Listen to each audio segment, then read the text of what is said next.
ธรรมสูตรพูดเกี่ยวกับทุกขธรรมภิกษุทั้งหลายจำไว้ว่าเมื่อใดภิกษุรู้ชัดความเกิดและความดับแต่ทุกระบุตามความเป็นจริงอยู่เมื่อเธอย่อมจะเห็นกามโดยอาการที่เมื่อเห็นพร่ำเพรื่อเป็นประจำความพอใจในกามด้วยอำนาจความใคร่เยื่อใยด้วยอำนาจความใคร่การทำสยบเหลือด้วยอำนาจเอื้อเฟื้อต่อความใคร่เร่าร้อนใจด้วยอำนาจความใคร่ในกามคุณทั้งหลายจะไม่นอนเนื่องในการตามรู้ธรรมเครื่องประพฤติและทำเครื่องอยู่โดยการดูอาการจักเป็นไปเพื่อจะประพฤติอยู่ซึ่งธรรมที่เป็นบาปอกุศลติดคืออภิชฌาที่เน้นความละโมบโลภมากเป็นความทุกข์ใจไม่ครอบงำขอถวายความนอบน้อมแด่พระรัตนตรัยมีพระพุทธเจ้าเป็นต้นขอถวายความเคารพพระมหาเถระพระเถรานุเถระเจ้าคณะพระสังฆาธิการทั่วโลกมีพระเดชพระคุณพระธรรมเสนาบดีเจ้าคณะภาค7วัดพระธาตุดอยสุเทพเป็นต้นและขออำนวยพรแด่ท่านผู้ฟังท่านผู้ชมสาธุชนพุทธบริษัททั้งหลายวันนี้รายการพระไตรปิฎกลอยฟ้าก็ลอยมาจากวัดโพศูนย์ปฏิบัติธรรมวัดพระธาตุดอยสุเทพบนเกาะไอกาน่าเมืองทานลินประเทศเอสโตเนียผ่านทางเฟซบุ๊กไลฟ์สวัยเทพบุญเหมือนเดิมวันนี้ก็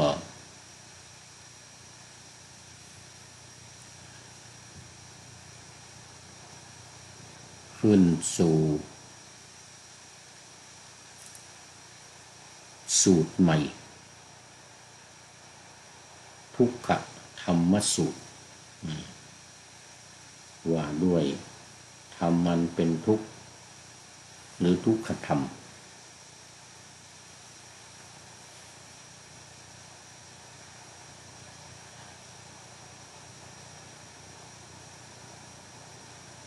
มาในข้อที่144อยู่ในหน้าที่251ตอนนี้หัวที่หน้านำไปเยอะแล้ว แต่ยังอยู่ในสลายตนะวรรคใหญ่สังยุตตนิกายสลายตนะสังยุตพระสุตตันตปิฎกเล่มที่18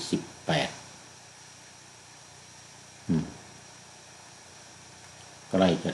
จบละเล่มที่18ใกล้จะจบละ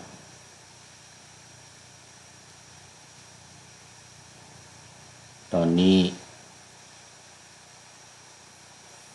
เป็นหัวข้อที่ซ้ำๆกันมันก็เลยไปได้ไว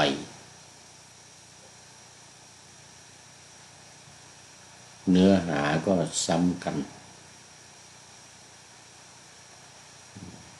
แตกต่างกันบ้างเล็กๆน้อยๆแต่ก็อยู่ในอายตนะหกนี่แหละข้อความที่แตกต่างกันไปก็เกี่ยวข้องอยู่กับอายตนะหกคือตาหูจมูกลิ้นกายและใจ ซึ่งเป็นสิ่งสำคัญในตัวของเราเป็นหัวข้อเป็นหมวดที่สำคัญในการปฏิบัติวิปัสสนาเพราะว่ามันต้องเกี่ยวข้องอยู่กับอายตนะทั้งหกนี้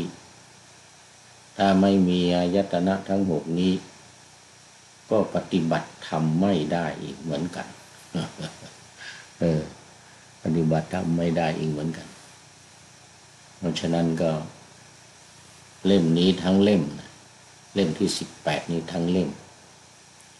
เกี่ยวข้องอยู่กับอายตนะภายใน6นี่แหละคู่กับอายตนะภายนอกอีก6ซึ่งมีความเกี่ยวข้องกันถ้าไม่มี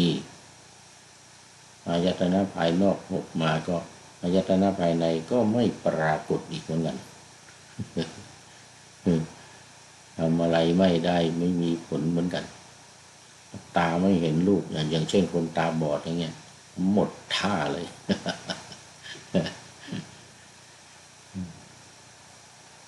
หูหนวกเนี่ยก็ฟังเสียงไม่ได้ถึงมีเสียงมีรูปมันก็ไม่ได้มีประโยชน์อะไรกับคนใบ้กับคน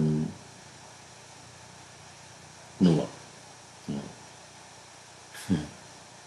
เป็นต้นคราวนี้ก็มาดูเนื้อหากันเนื้อหา ในแต่ละเรื่องก็ใหม่ๆอยู่แต่มันก็จะเกี่ยวข้องกับของเก่าภิกษุทั้งหลายเมื่อใดภิกษุรู้ชัดความเกิดและความดับในความเกิดและความดับนี่ก็ประจำเหมือนกัน ถ้าไม่มีความเกิดไม่มีความดับคนเรานี่ก็ไม่มีเหมือนกันมนุษย์สัตว์ทั้งหลายก็ไม่มีเหมือนกันถ้าไม่มีเกิดไม่มีดับแต่ว่าไม่ใช่ไม่ดีนะถ้าไม่มีเกิดไม่มีดับเนี่ยก็สบายเป็นบรมสุขเขาเรียกว่านิพพานพระนิพพานนิพพานังปรมังสุขขังเลยทีนี้พระนิพพานเป็นสุขอย่างยิ่งหรือเป็นบรมสุขเพราะอะไรเพราะว่ามันไม่มีอะไรให้มาเกิดอีกตาหูจมูกลิ้นกายใจนี้ไม่มีเพราะมันดับไปหมดเพราะฉะนั้นความเกิดและความดับนี่ก็เป็นอีกมิติหนึ่งในการที่จะประกอบกับการปฏิบัติธรรมเนี่ยเพราะว่า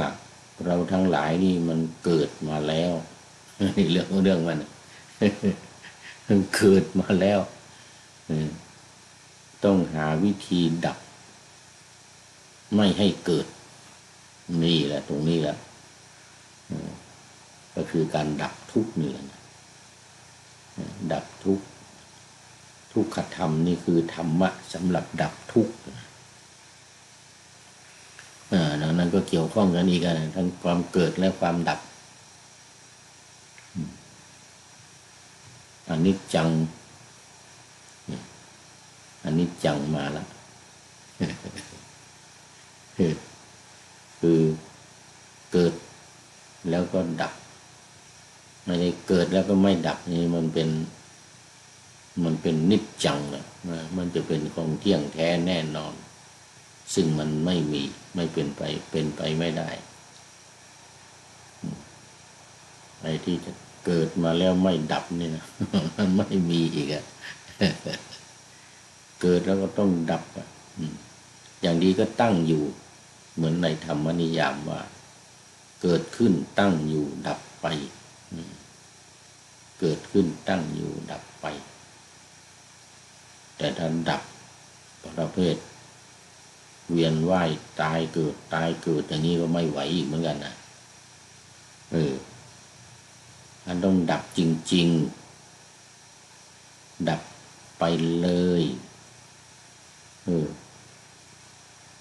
เป็นนิโรธไปเลยในข้อที่สี่ของอริยสัจสี่เป็นนิโรธเลยดับแล้วก็ต้องดับโดยไม่เหลือถ้าดับติดดับเกิดดับก็เป็นทุกข์ล่ำไปทุกขาชาติปุนังนะการเกิดเป็นทุกข์ล่ำไปปุนังก็บ่อยๆแปลว่าบ่อยๆทุกขาชาติปุนัง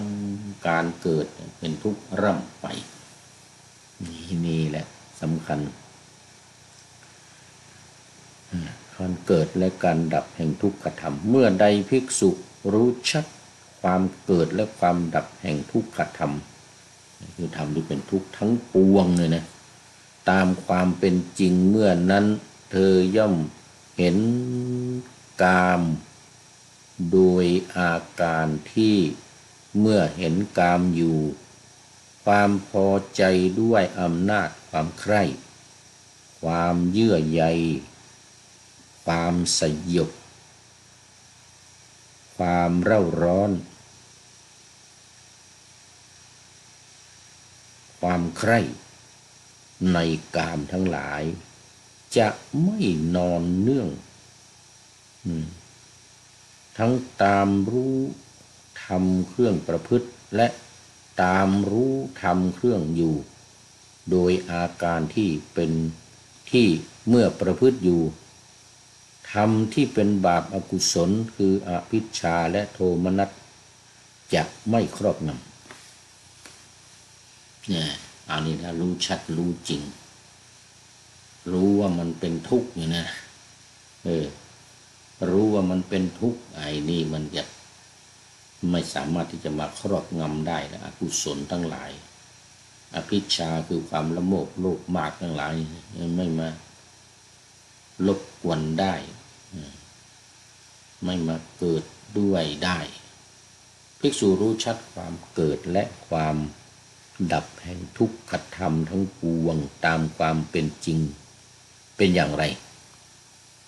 เป็นอย่างไรคือรู้ชัดว่าอย่างนี้รูปอย่างนี้ความเกิดแห่งรูปอย่างนี้ความดับแห่งรูปอย่างนี้เวทนาเนี่ยก็ไปสัญญาสังขารวิญญาณนี่สัญญาสังขารวิญญาณก็ไปเกี่ยวข้องอยู่กับขันธ์ห้าอีกก็ซึ่งอยู่ในตัวของเราเนี่ยมันไม่เกี่ยวมันไม่ได้กันนะอย่างนี้รูปอย่างนี้เวทนาอย่างนี้สัญญาอย่างนี้สังขารอย่างนี้วิญญาณอย่างนี้การเกิดแห่งรูปอย่างนี้การเกิดแห่งสังขารการเกิดแห่งวิญญาณการเกิดแห่งสัญญาสังขารและวิญญาณนี่นะรู้ชัดอยู่อย่างนี้นะแล้วก็ความดับแห่งสัญญาสังขารและวิญญาณ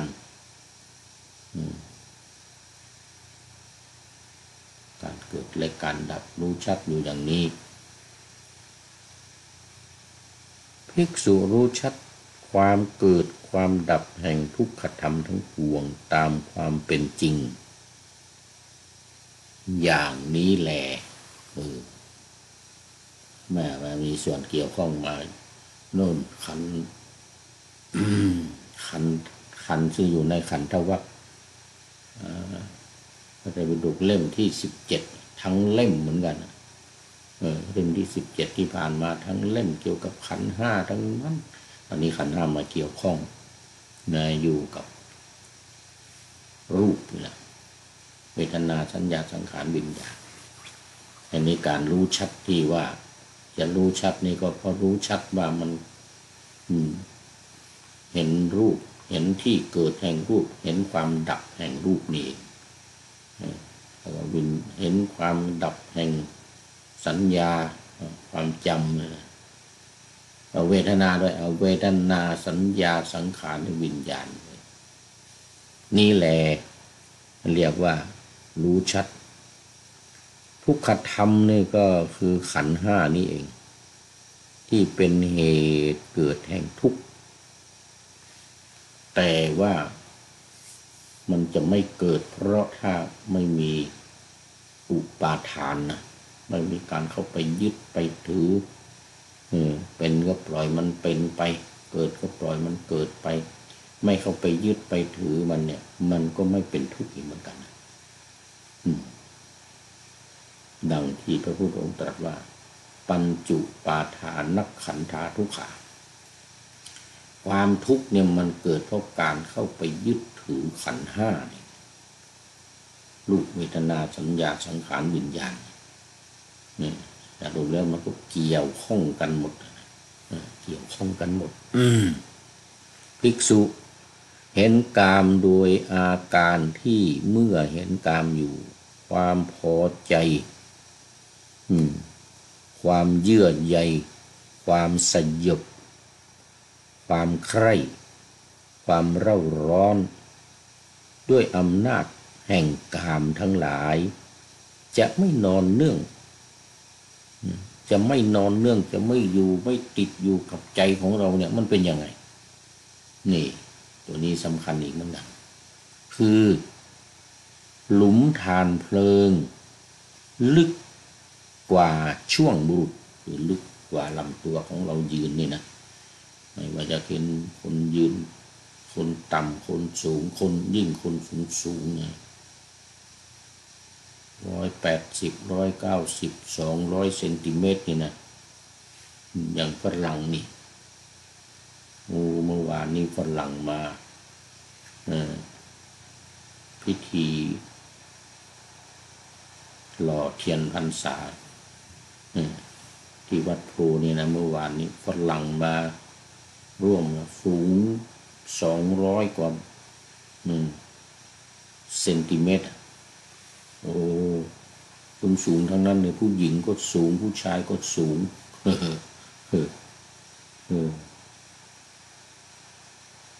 นี่แต่ไอ้ความสูงอันนี้ไม่ได้สำคัญอะไรหรอก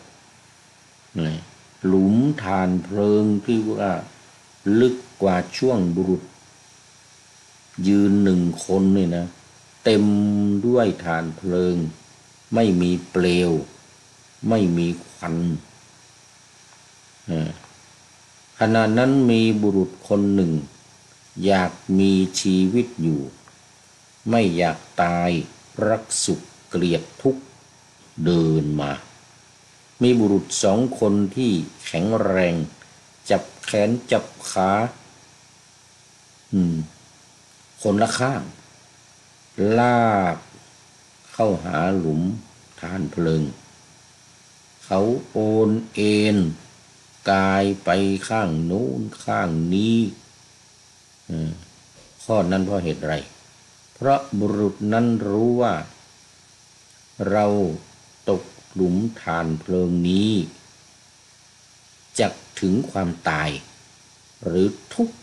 ปางตายเพราะตกหลุมฐานเพลิงนั่นแม้ฉันใดภิกษุก็ฉันนั้นเหมือนกันย่อมเห็นกามซึ่งเปรียบเหมือนหลุมฐานเพลิง โดยอาการที่เมื่อเห็นกามอยู่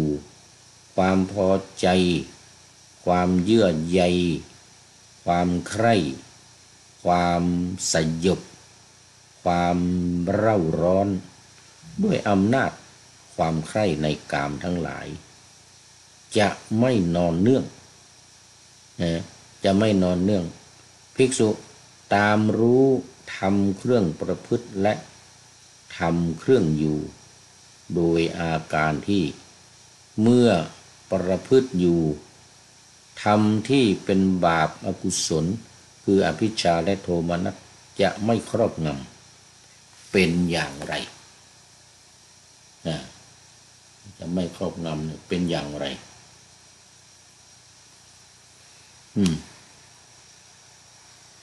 จะไม่ครอบงำเป็นอย่างไรคือบุรุษเข้าไปสู่ป่าที่มีหนามมากข้างหน้าของเขาก็มีหนามข้างหลังก็มีหนามข้างซ้ายก็มีหนามข้างขวาก็มีหนามข้างล่างก็มีหนามข้างบนก็มีหนามเอาหนามรอบไปหมดเลยเขามีสติก้าวไปมีสติถอยกลับด้วยคิดว่าหนามอย่าแทงเราแม้ฉันใดข้อนี้ก็ฉันนั้นเหมือนกันเรากล่าวรูปที่น่ารักน่ายินดีในโลกว่าเป็นหนามในอริยวินัยภิกษุรู้อย่างนี้แล้วพึงรู้จักความไม่สำรวมและความสำรวมความไม่สำรวมเป็นอย่างไรคือภิกษุในธรรมวินัยนี้เห็นรูปทางตาแล้วย่อมยินดีในรูปที่น่ารักย่อมยินร้ายในรูปที่ไม่น่ารักเป็นผู้ไม่ตั้งมั่นกายยคตาสติมีปริตตจิตคือจิตที่หวั่นไหวแกว่งไกวไปมา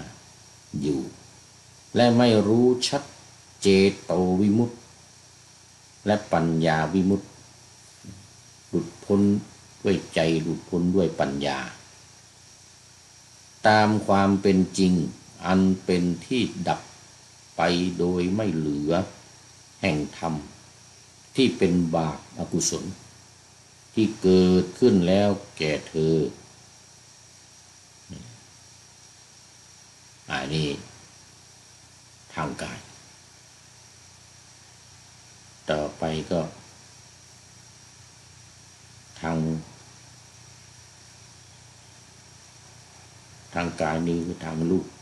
ต่อไปเป็นทางเสียงคือทางหูต่อไปคือทางกลิ่นทางจมูก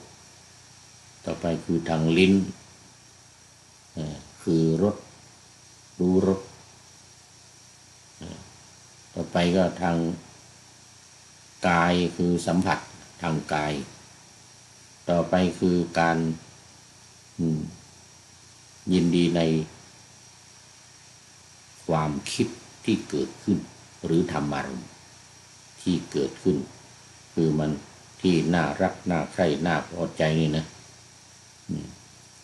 น่ารักน่าใคร่น่าพอใจ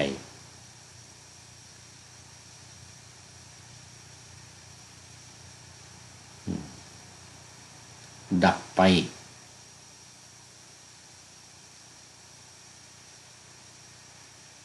เมื่อนั้นจิตก็เริ่มหลุดพ้นกิเลสทั้งหลายที่ว่าจะนอนเนื่องอยู่ในสันดานอยู่ในความคิดหรืออยู่ในจิตใจก็ไม่มีภิกษุทั้งหลายเป็นไปไม่ได้เลยที่ภิกษุนั้นเมื่อประพฤติอยู่อย่างนี้จักบอกคืนลาสิกขากลับมาเป็นคฤหัสถ์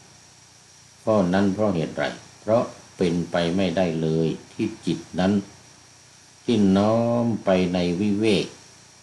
โน้มไปในวิเวกโอนไปในวิเวกคือความสงัด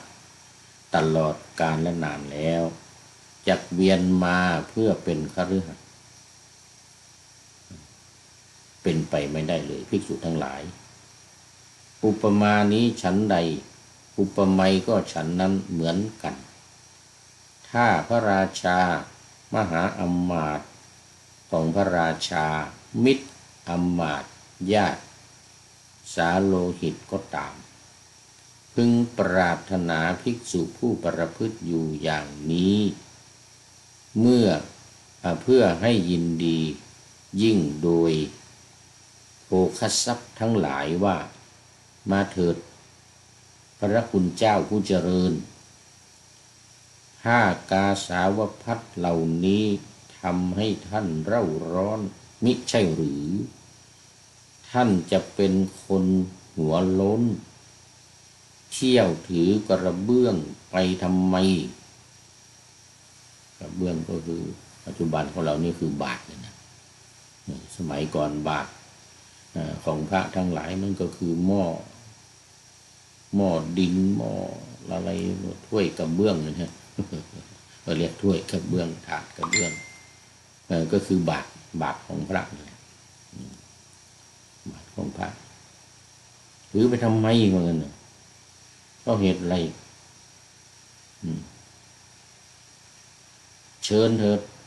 เชิญท่านกลับมาเป็นคฤหัสถ์ใช้สอยโภคทรัพย์และทำบุญเอาเถิดทำบุญเอาก็ได้จึงเป็นไปไม่ได้เลยที่ภิกษุนั้นเมื่อประพฤติอยู่อย่างนี้เนี่ยจะตามคำเชิญบอกลาสิกขาของ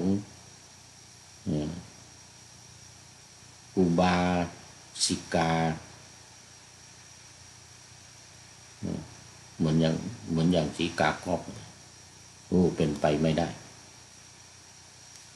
สีกากอกจะมาสัก10 คนผู้หญิงเหมือนสีกากอกจะมาสัก10 คนก็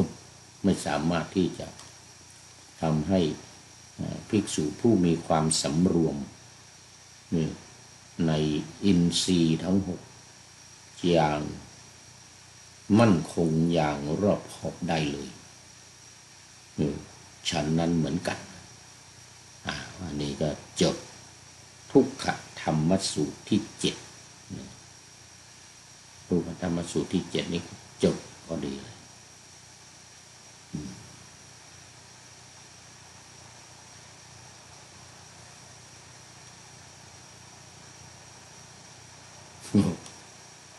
จะพ้นได้อยู่ที่การสำรวมอินทรีย์ทั้ง6นี้เองดังนั้นสีกาทั้งหลายจะเป็นสีกากอกสัก10 คน20 คนก็ไม่สามารถที่จะทำให้ภิกษุรูปนั้นภิกษุผู้มีความสำรวมรอบคอบอยู่ในอินทรีย์ทั้ง6นี้ได้เลยจบไป1 สูตรวันนี้เราจะได้หลายสูตรหน่อย FC ทั้งหลายก็เงียบหมดเลยเราจะเข้าหลับเข้านอนกันแล้วหรือกำลัง3:13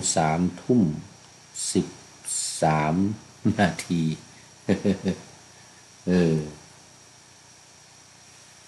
วันนี้เงียบ วันนี้ FC ทั้งหลายเงียบหรือช่วงนี้กำลังมีงานมีการ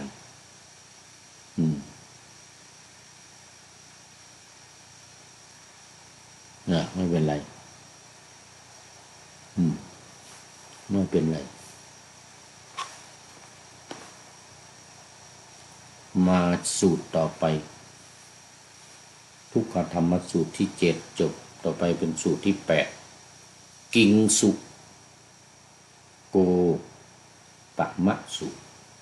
ว่าด้วยอุปมาด้วยต้นทองกวาวนั่นแน่กิงสุโกนี่นะกิงสุโกนี่คือต้นทองกวาวกิงสุกะกิงสุกะกิงสุโกต้นทองกวาวจะต้นทองกวาวหรือจะต้นยางต้นประดู่ต้นอะไรก็ตามก็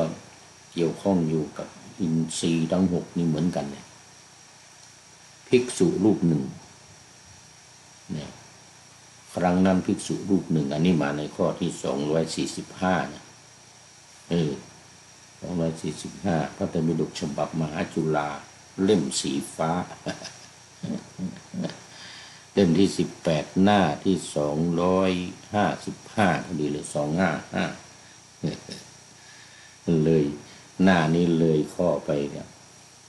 ครั้งนั้นภิกษุรูปหนึ่งเข้าไปหาภิกษุอีกรูปหนึ่งว่านะ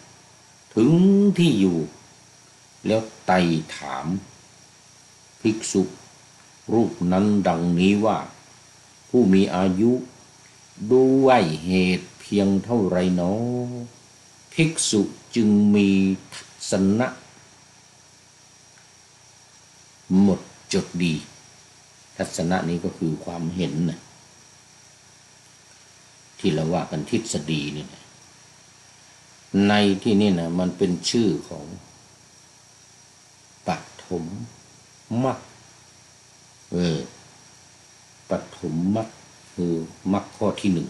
1ปฐมมรรคคือมรรคข้อที่1สัมมาทิฏฐินั่นเองโอ้ตอนนี้ขอต้อนรับคุณโยมกนกวันอินทานโอ้สาธุสาธุ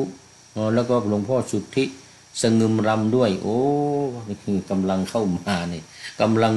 บ่นหาอยู่นี่FC ทั้งหลายเนี่ย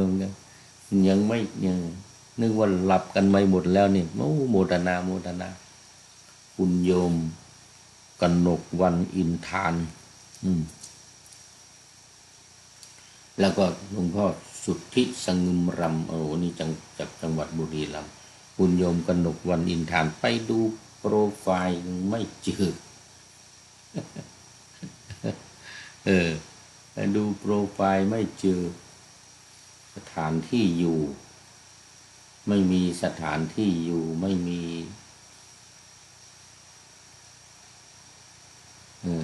ที่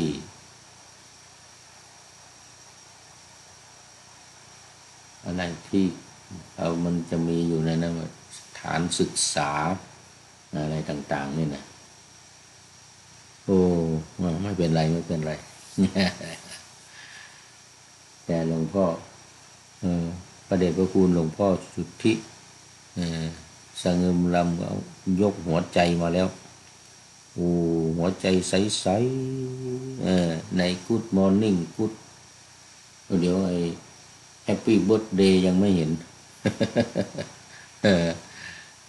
โอ้โมทนาขอบคุณมาก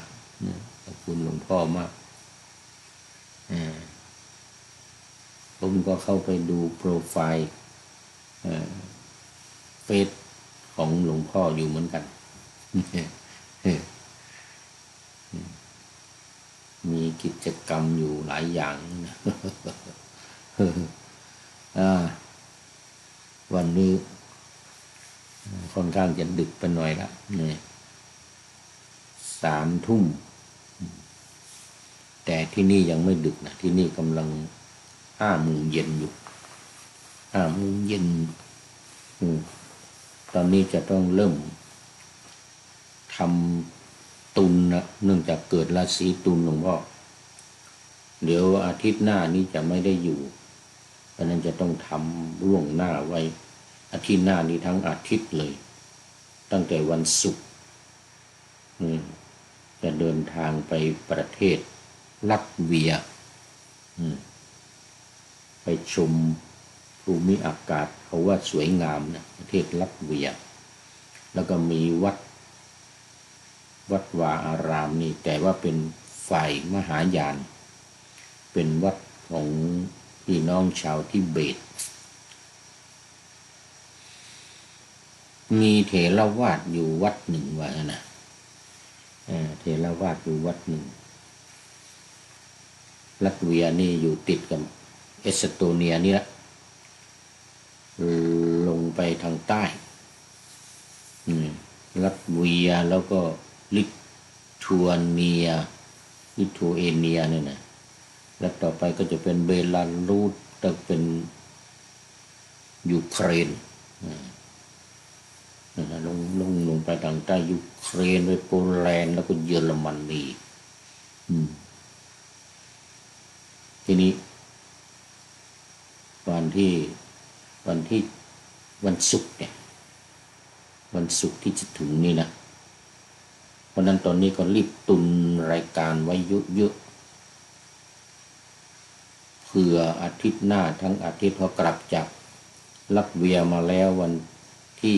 อาทิตย์ไปวันศุกร์กลับวันอาทิตย์แล้วก็จะต้องไปฟินแลนด์ต่อในวันจันทร์ไปกับสามเณร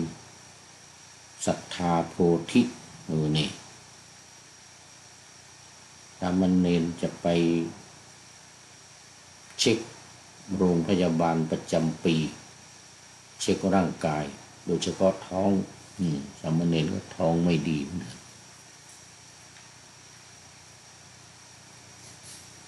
นี่ก็คันจมูกเหมือนกันนะหลวงพ่อ เพิ่งโยมกัน6 วัน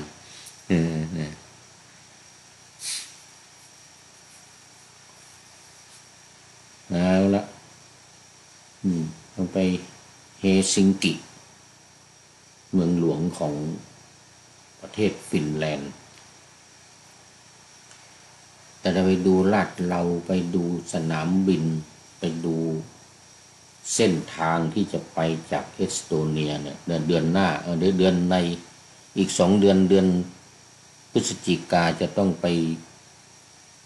ขึ้นเครื่องบินเดินทางจากฟินแลนด์นะประเทศฟินแลนด์สนามบินฟินแลนด์ตอนนี้หารูทางในการที่จะออกจากเกาะนี้ไปเกาะเอสโตเนียนี่นะไปทางเรือมาไปทดลองดูลู่ทางในการเดินทางไปว่าจะไปยังไงออกจากนี่ยังไงเพราะมันออกยากนะมันเรือไม่มีต้องเรือเฉพาะวันศุกร์เดือนหน้านี่มีศุกร์เสาร์อาทิตย์เท่านั้นแล้วเดือนตุลานี่ไม่มีเลยหมายถึงเรือจากนี่เข้าไปจากเกาะนี่นะหลวงพ่อจากเกาะไฮกาน่าเนี่ยไปทานลินนี่แหละเมืองหลวงนี่แหละ แต่จากนั้นไปไม่มีปัญหามีเรือไปเฮซิงกิไปฟินแลนด์เนี่ยนะสบายไปเครื่องบินก็ได้ไปรถไฟก็ได้ต้องดูก่อนว่าอันไหนมันสะดวกอันไหนจะไปสะดวกอย่างตอนที่มาจากเฮซิงกิปีที่แล้วนั่นมาเครื่องแค่25 นาทีบินจริงๆก็ประมาณ20 นาทีมันก็ไม่ไกลเท่าไหร่แต่มันแพงค่าเครื่องบินแพงเหลือเกิน400นะ450นะยังต่ำนะ400 ยูโรนะไม่ใช่400 บาทนะ ก็เลยจะไปนี่ไปลัตเวียนี่ถ้าไปรถบัสนี่ก็แค่19 ยูโรวันนี้ไม่แพงเท่าไหร่แต่ไปฟินแลนด์นี่แค่บิน30 นาทีเนี่ย25 นาที400 ยูโรเนี่ยมันจะต้องรีบหาวิธีดูแล้วถ้าไม่สะดวกยังไงก็จำเป็นต้องไปเครื่องบินเนี่ย เลยต้องไปเครื่องบินนี่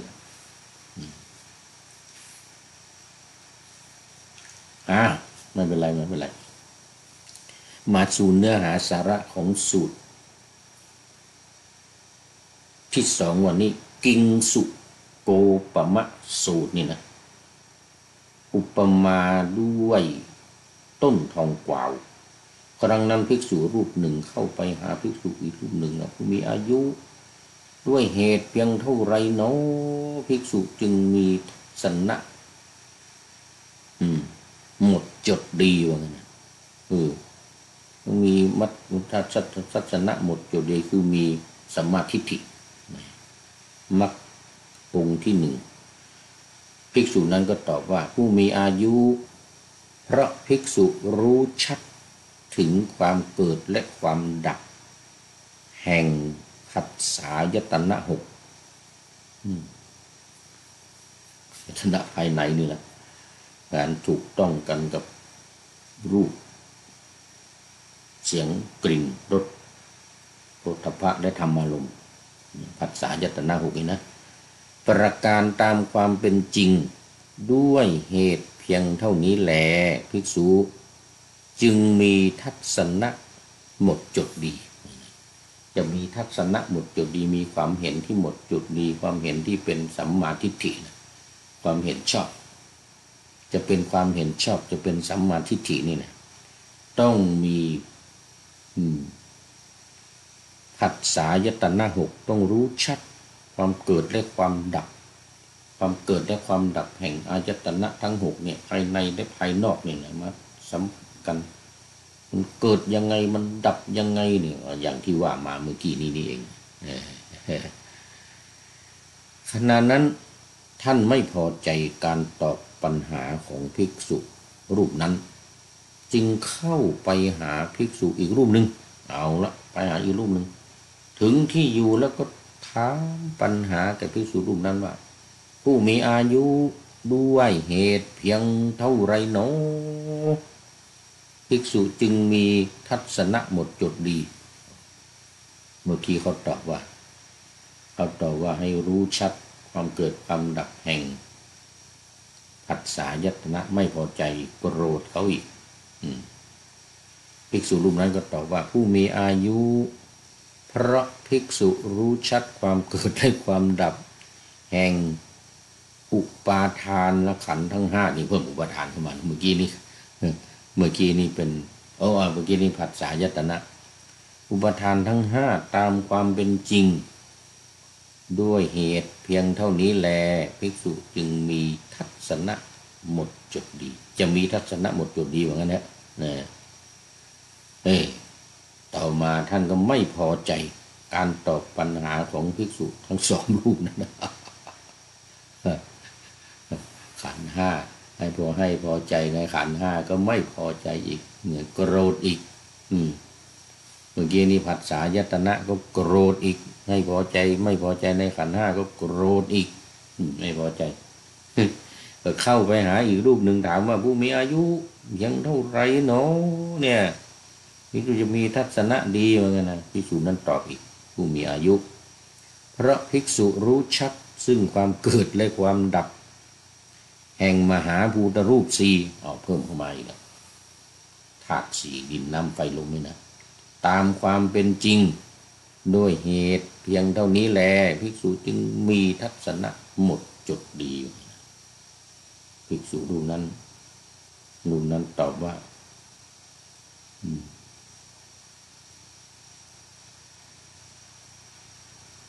ไม่พอใจอีกแล้วไม่พอใจก็เข้าไปหาอีกรูปหนึ่งคนมหาภูตรูปสี่นี่ก็ยังไม่พอใจไปหาอีกรูปหนึ่งก็ตอบว่าผู้มีอายุเพราะภิกษุรู้ชัดตามความเป็นจริงว่าสิ่งใดสิ่งหนึ่งมีความเกิดขึ้นเป็นธรรมดาสิ่งนั้นทั้งปวงมีความดับไปเป็นธรรมดานะรู้แค่นี้แหละจึงจะมีทัศนะหมดจดดีนะไม่พอใจอีกโกรธอีกทั้งสามรูปไปสามรูปนี่นะ รูปหนึ่งตอบว่าผัสสะยตนะรูปหนึ่งตอบว่า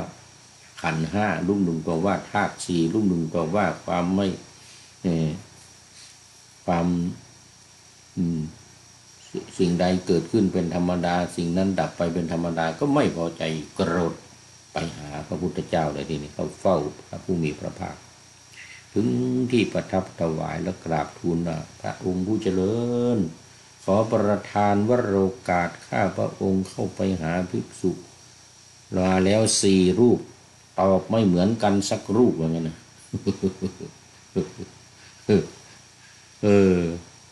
ตอบไม่เหมือนกันสักรูปรูปหนึ่งว่าผัสสะยตนะรูปหนึ่งว่าเวทไอขันธ์ห้าการยึดมั่นถือมั่นในขันธ์ห้ารูปหนึ่งว่ารู้ชัดในธาตุสี่รูปหนึ่งบอกว่าต้องรู้ว่าสิ่งใดเกิดขึ้นเป็นธรรมดาสิ่งนั้นดับไปเป็นธรรมดาเล่าให้พระพุทธเจ้าฟังเมื่อข้าพระองค์ถามอย่างนี้ผู้นั้นก็ตอบอย่างนี้ข้าพระองค์ถามอย่างเดิมนะผู้นั้นตอบไปอีกอย่างหนึ่งนะข้าพระองค์ก็ไม่พอใจในคำตอบของเขาเหล่านั้นเมื่อข้าพระองค์ถามอย่างนี้รูปนั้นก็ตอบอย่างนี้อีกทำไมตอบไม่เหมือนกันเลยเนี่ยทั้ง4 รูปเนี่ยมันก็ว่าธาตุสี่มันก็ว่าขันธ์ห้ามันก็ว่าผัสสะยตนะมันนะไม่ได้เรื่องเลยพวกเนี้ยมันนะตอบไม่เหมือนกันแล้วพระพุทธองค์ข้าแต่พระองค์ผู้เจริญด้วยเหตุเพียงเท่าไรเนาะภิกษุถึงจะมีทัศนะดีวะนะถามพระพุทธเจ้าบางอย่างนี้นะเป็นท่านเป็นที่5เลยทีนี้4 องค์มาไม่พอใจดูว่าจะพอใจหรือเปล่าเนี่ยพระพุทธเจ้าตรัสพระผู้มีพระภาคก็ตรัสว่าภิกษุเปรียบเหมือนบุรุษไม่เคยเห็นต้นทองกวาวเอาแล้วต้นทองกวาวมาแล้วไม่เคยเห็นต้นทองกวาวเลยเขาเข้าไปหาบุรุษคนหนึ่งผู้เคยเห็นต้นทองกวาวถึงที่อยู่แล้วถามบุรุษนั้นว่าท่านผู้เจริญต้นทองกวาวเป็นอย่างไรเป็นเช่นไรบุรุษนั้นก็ตอบว่าท่านผู้เจริญต้นทองกวาวเนี่ยมันดำเหมือนกับตอที่ถูกไฟไหม้เวลานั้นต้นทองกวาวมันเป็นดังที่เขาเห็นนั่นแหละเหมือนกับคนนั้นเห็นนะมันดำเหมือนกับถูกไฟไหม้ขณะนั้นเขาก็ไม่พอใจไอ้บุรุษคนนั้นนะไม่พอใจคำตอบที่ว่า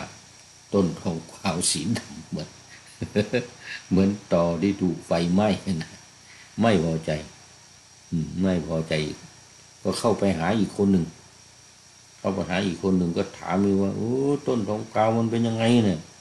บุรุษอีกคนหนึ่งก็ตอบว่าต้นทองกวาวเนี่ยมันแรงเหมือนชิ้นเนื้อว่างั้นนะไม่พอใจอีกไม่พอใจเขาไปหาบุรุษอีกคนหนึ่งถามอีกคนหนึ่งก็ตอบว่าต้นทองกวาวเนี่ยนะมันเกิดนานนะมีฝักเหมือนต้นซึกว่างั้นนะมีฝักเหมือนต้นซึกไม่พอใจอีกละไปหาอีกคนหนึ่งก็ว่าผู้เจริญต้นทองกวาวเนี่ยมีใบมีแก่นและใบอ่อนหนา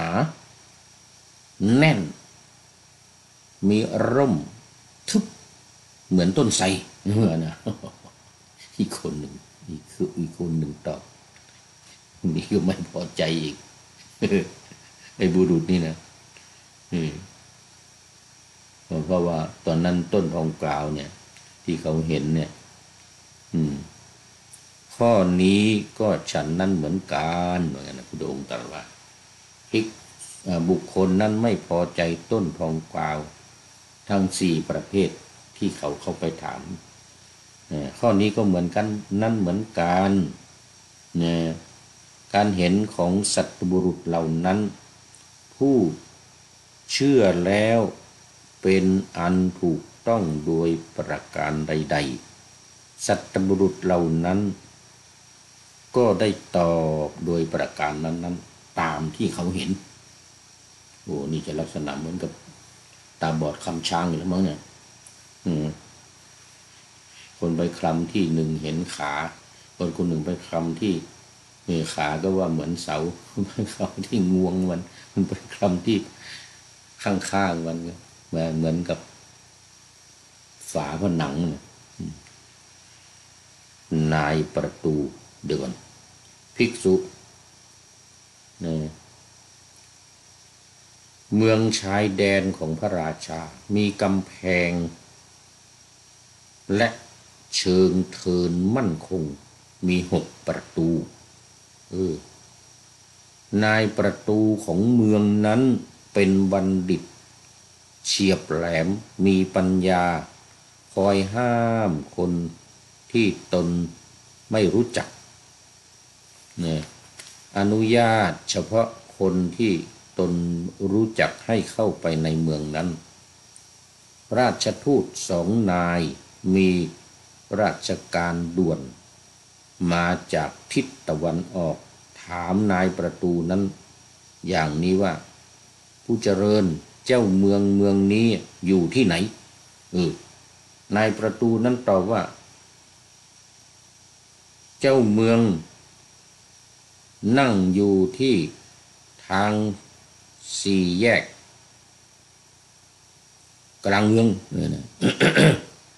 ลำดับนั้นราชทูต2 คนผู้ที่มีราชการด่วนนั้นก็ได้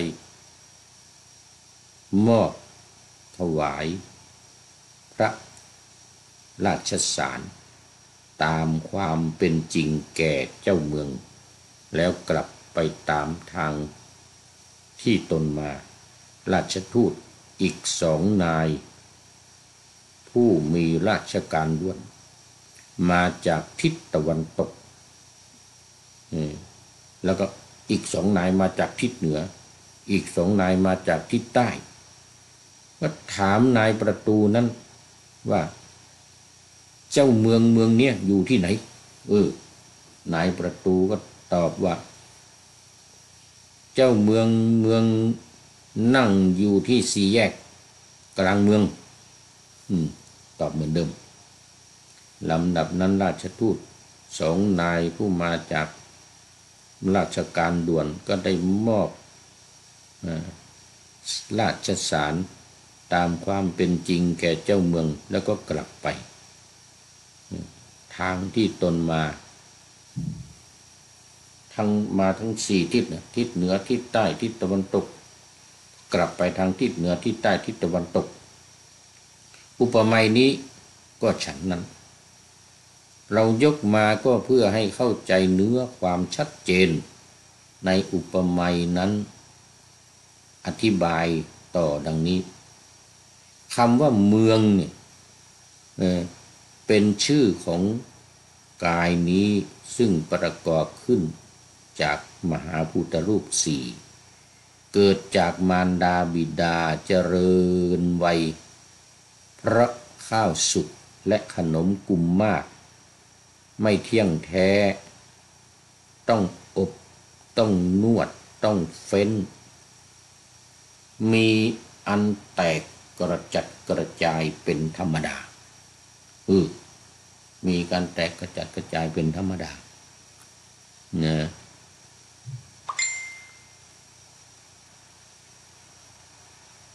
คำว่ามี6 ประตู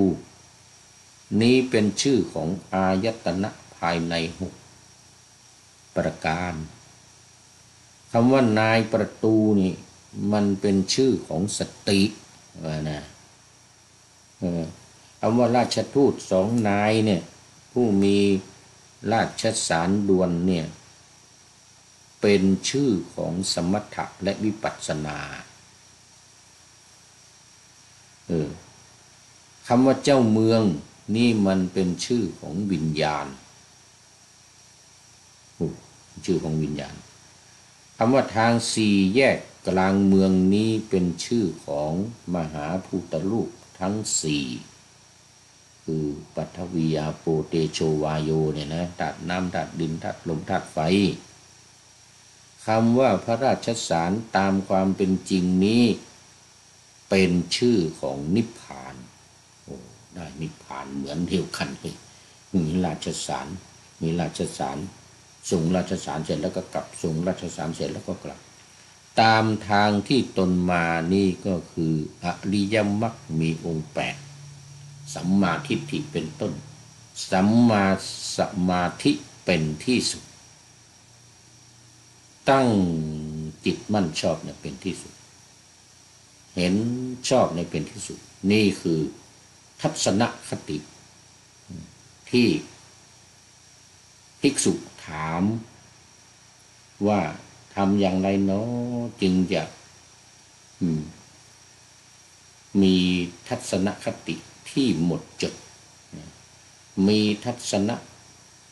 ที่หมดจดผ่องใสดี อันนั้นคำตอบทั้งของภิกษุที่ว่าธาตุสี่บ้างขันธ์ห้าบ้างเนี่ยอะไรอีกอะสลายตนะอายตนะ6บ้างนั่นมันก็ถูกทั้งหมดแหละนะถูกทั้งหมดแต่มันถูกคนละแง่คนละมุมตามคำตอบของภิกษุนั้นๆเนี่ยมันอยู่ในนี้หมดอ่ะเนี่ยมันอยู่ในบุรุษคนนายประตูเนี่ยนะแต่ที่บอกแก่นาผู้ถือสารมาจากทิศทั้งสี่ราชทิศ